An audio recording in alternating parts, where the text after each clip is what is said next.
Hey Dan, do you remember Warcraft, Orcs and Humans? It was a real-time strategy fantasy game. It was developed by Blizzard Entertainment and released in 1994. And we actually got this game as part of, I think it was called like the Battle Chest, which was Warcraft, its follow-up game Warcraft 2, Tides of Darkness, and the expansion pack for that one as well. In the Age of Chaos, two factions battled for dominance. The kingdom of Azeroth was a prosperous one. The humans who dwelled there turned the land into a paradise. So you can see there's this opening cinematic which covers the rough idea of the plot. Serving the king's people with honor. Now, originally the orcs come from a world called Draenor, and they invade the human world of Azeroth through a magic portal. Then came the orcs. Now, in the campaign mode, you can choose whether you want to play as either the orcs or the humans. If you're playing as the orcs, then you're trying to crush the human resistance, and if you play as the humans, then you're trying to repel the orcish invasion and force them back to the black portal. As the moonless night. Unimagined were the destructive powers of their evil magics, derived from the fires of the underworld. With an ingenious arsenal of weaponry and powerful magic, these two forces collide in a contest of cunning, intellect, and brute strength, with the victor claiming dominance over the whole of Azeroth. Welcome to the world of Warcraft. It's a bit funny that he says, "Welcome to the world of Warcraft," which, eventually became one of the largest, if not the largest, massively multiplayer online role-playing games. Definitely sort of set the standard for a while there.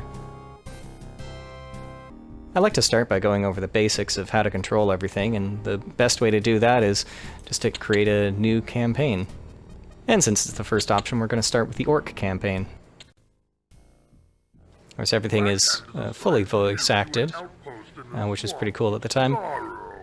The focus of Warcraft comes down to managing resources and building up your forces, and then completing the objectives of the scenario, which could just mean eliminating the other players, even if the other player is just the computer, or accomplishing specific objectives.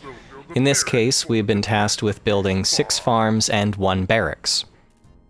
The resources we need to gather are gold and lumber, and at the moment the only 2 units we have access to are peons and grunts. As you move through the campaign, you get introduced to other buildings and other units, but for now this is a good place to start with the basic controls. I may do some jumping ahead with the editing, just in the interest of time. So the campaign starts out pretty easy with this first level, which serves as a basic tutorial on how to construct buildings and how to manage your units. So the units that you will control can be classified as one of 2 things. They are either a worker, which is either a peon for the orcs or a peasant for the humans, or they are a combat unit. There's only one type of worker, which, as I said, is the peon, but there are different combat units that you can get. So this is the display here, and you can see that you can select each unit individually with the mouse, and you can also hold down Control and select multiple units all at once.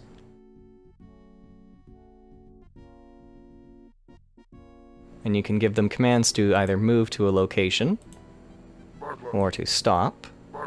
And if you click away or click on a single unit, then you will deselect all the others. To move the map around, you can either use the arrow keys, or you can take your mouse to the side and click, and it'll scroll for you.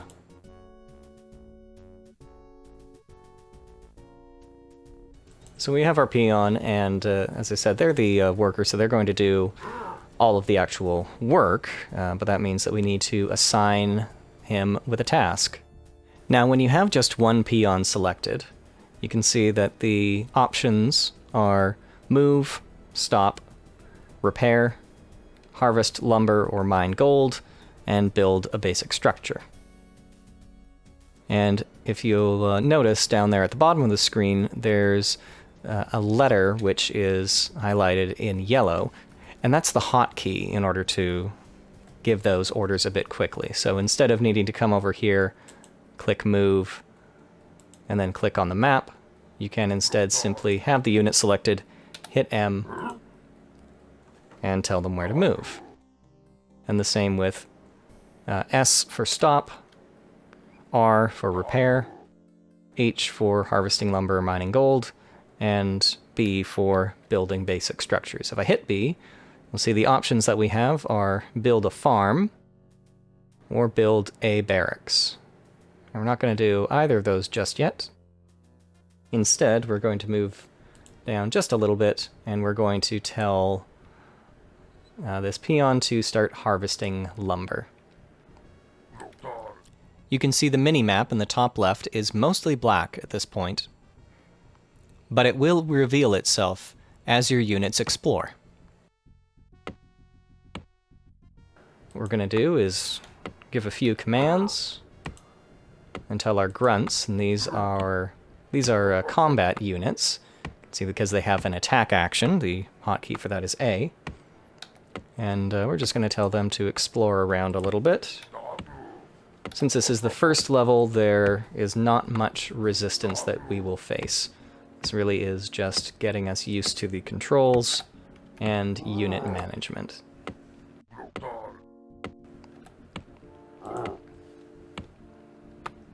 So we can see, alright, we've got some more trees down this way. And so there's the peon. He has collected up his lumber, and he is returning it to the town hall. And the other building we have is a farm. You're going to end up building quite a few farms, because each one will grow units of food, and then every unit that you have requires 1 unit of food. So you can see we have 1 peon and the 3 grunts for a total of 4 food being used. The first farm you build will give you 5, and then the second will give you 4 units. But that means that we can come up here to the town hall and train ourselves a peon. And so once we click that, it cost us 400 gold. We started with 1,000. And you'll see the little progress bar going up as time goes on. Now this grunt, in his explorations, has come across a gold mine. You can see over here, which we can select, which has a total of 3,000 gold, which can be collected. And it's important to note that when you tell the peon to harvest lumber, he will return to the town hall and then return to the same location. So as long as there is still forest for him to chop down, he will continue to clear away the trees. So we have our second peon trained up here, and first we could send him to mine some gold inside the gold mine, but instead what I'd like to do is increase the number of peons that we have. So to do that, I'm going to build a basic structure, select the farm. It'll cost, you can see down in the right-hand corner, the cost is 300 lumber and 500 gold, and up top we have our 700 lumber and 600 gold in reserve. So we can build a farm, and now as we move it around, you'll notice that some locations are alright, but some are not. If it's red, you can't build there. And the rule being that you need to have at least one part of you adjacent to one of these roads. So let's send him over here to build that farm. Meanwhile, we will have this fellow join the other grunts, and they are going to continue working on exploring around the map. So right now we have 1 farm active, which has grown 5 food, but we've used 5. So if we try to train another peon, well, 1, we wouldn't be able to afford it because we only have 100 gold, and the training of a peon costs 400. but also it'll tell us we have not enough food and we need to construct more farms. So there we go. But we definitely need some more gold, so we will send this peon up into the gold mines. And then we're going to select these three together and just give them a common move command up to the north. And you can see it's a lot faster to mine gold than to harvest lumber. You can see he quickly just walks in, is only there for a second or two, and then he pops back out with 100 gold. And that is the rate of collection. Every time a peon comes out with a sack of gold, that's 100 gold. And every time a peon goes in with a bundle of lumber, it's 100 lumber. So now we have 400 gold, so we can build ourselves, or train ourselves, I should say, another peon, which I think is worthwhile. And how are these ones looking? Alright, so they have reached a shoreline. So I told them to go all the way up, but because they hit a barrier they couldn't walk past, they automatically stopped. So managing, you know, the fine movements of these units can be a bit tricky, but you start to get a handle on things. And we've got this peon happily chopping away. We've nearly got our third one trained, and I think we'll send him into the gold mine as well. Because what I'd like to start doing is building up those farms. Now, I have nothing selected right now, and I'll just sort of let things run for a bit.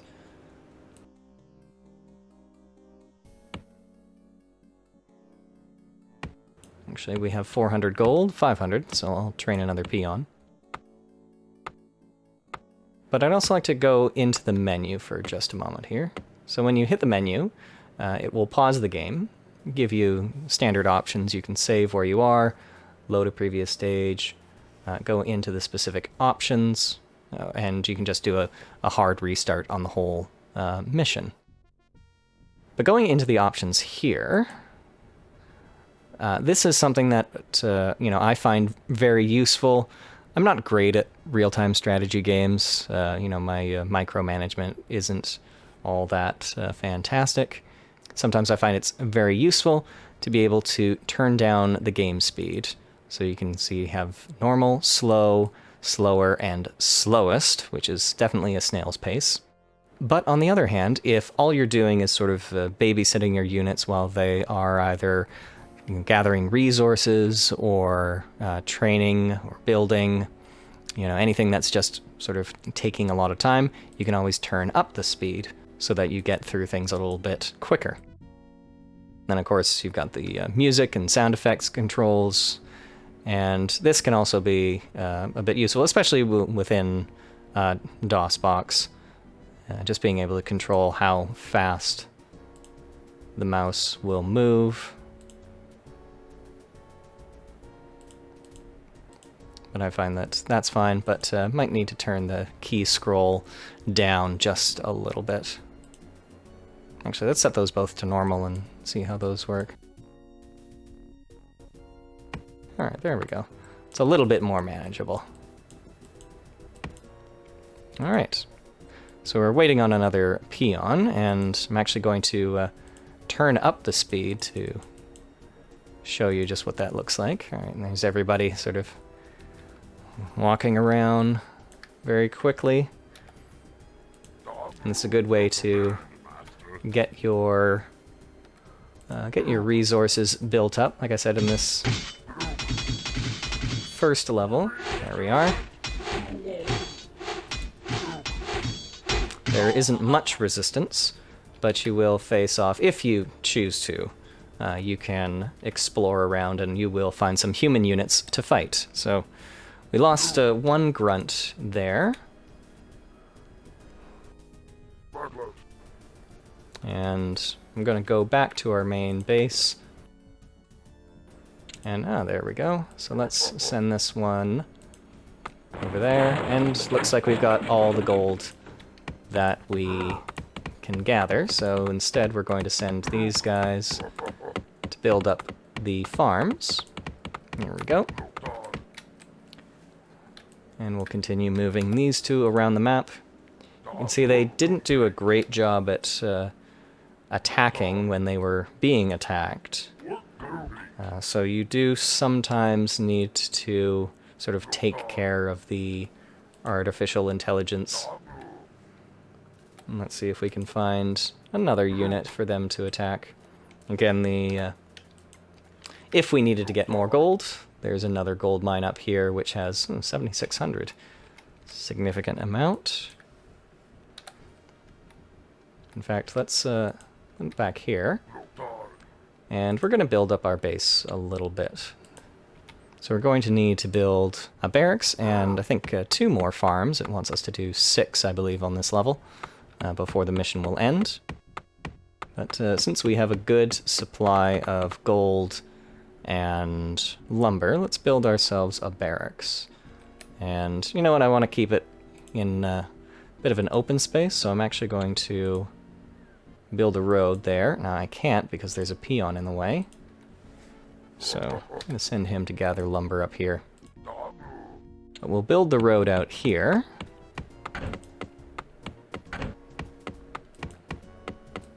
There we are. We didn't need to go out that far, but it does give us plenty of space to build around.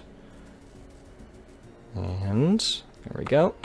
So once we have the barracks built, then we'll be able to raise up some more grunts. Which you can see we've got there.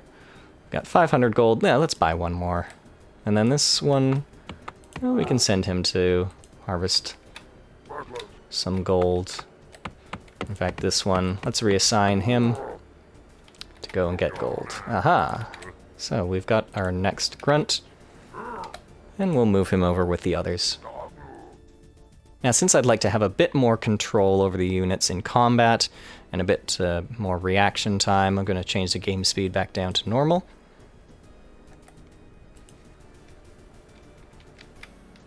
There we are. And just explore around a little bit.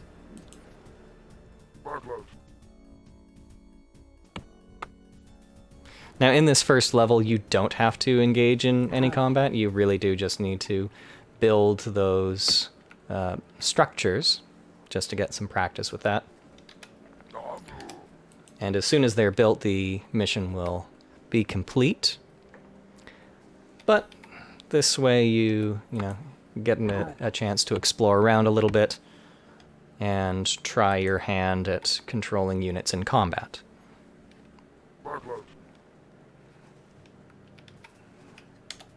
Now you can also use the attack command on the map, just to sort of send them on a patrol, and then if they do come across anyone, they will attack them.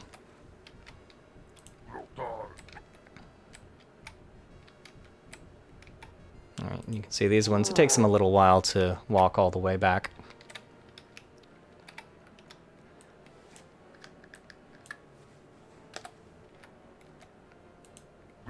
There's another gold mine that we've been able to find. This one has, again, 7,600. Ah, there's an archer. So we'll move everybody in with the A command to attack. And so you can see all of the little icons for the units show their health.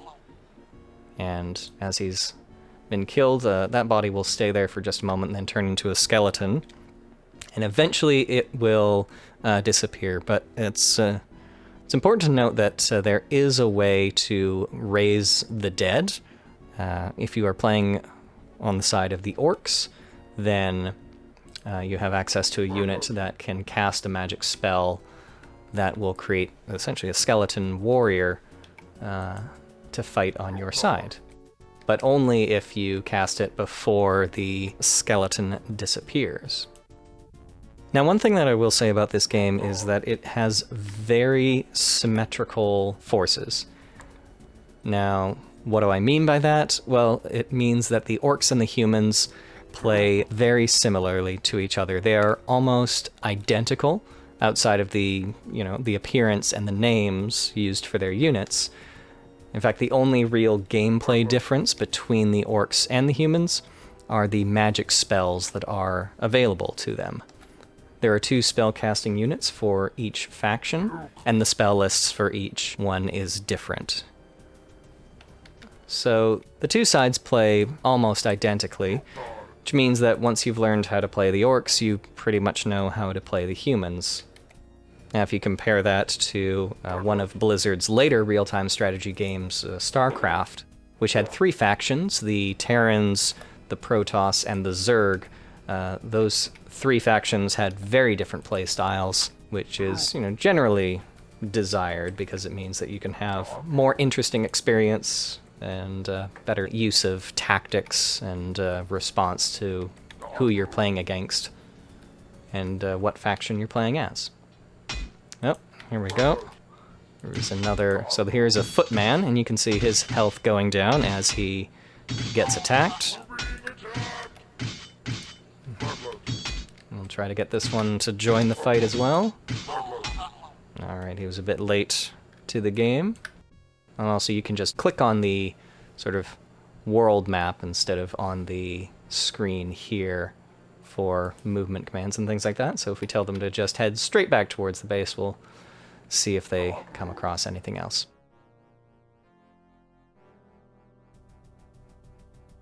But in the meantime, it looks like we have gathered up enough resources to build ourselves the required farms.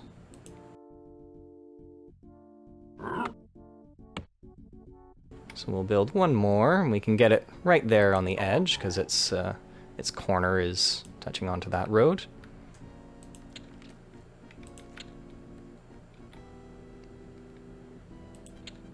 And we can send this fellow here to build the final farm. Oh, so we've got a human attacking. And we'll see if we can get him defeated just by the skin of our teeth. So if it seems we... yep, you can see, looks like one of our orcs was killed on the way. And then they came across that, they came across that human, he followed the others back to the camp. So again, the artificial intelligence isn't great at recognizing when it should stop and, respond to a threat. So you do sort of need to watch those ones. We're nearly done with our last farm here. And then with that done, we are victorious. And we don't need to save, that's alright, we can just continue. And it'll give us our little end screen, which will sort of give us an overview of everything.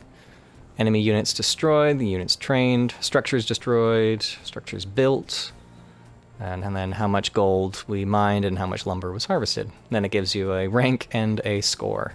And then when you continue on, it will just move you into the next mission. Alright, well that's where we're going to end it off for today. Like I said, I just wanted to cover the basics of controlling the units, changing your options, and this first mission really does a good job with that. Next time we'll move away from the campaign and into one of the just open maps, so that I can show you some of the more advanced structures and units that become available to you as you play the game. Alright Dan, well I hope that gives you a good start with this. If you have any questions or if there's anything specific you want me to go over, you just let me know. Alright, I'll talk to you later.